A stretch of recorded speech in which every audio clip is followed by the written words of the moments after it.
Hi, so I'm in a college class currently, and I need to gather input from the community.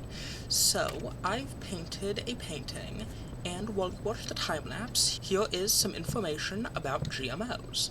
Please share your thoughts and opinions at the end, and did this video inspire you? Because of the industrialized processes of monocropping, or planting a single crop over a whole field, the use of this clears large amounts of space containing many species, which is then converted to a single large area only containing a few species of the crop and any insects or birds that survive pest control. This practice, when mixed with GMO crops, can result in the diversity dropping further from the usage of standardized plants. This can also result in a phenomenon called outcrossing, when genetically modified plants cross-pollinate with non-GMO plants and then reduce the amount of genetic diversity in the system. The way some GMO crops are modified is to reduce the necessary pesticides. Fortunately, this has the side effect of creating superpests and superweeds that are more resilient to pesticides.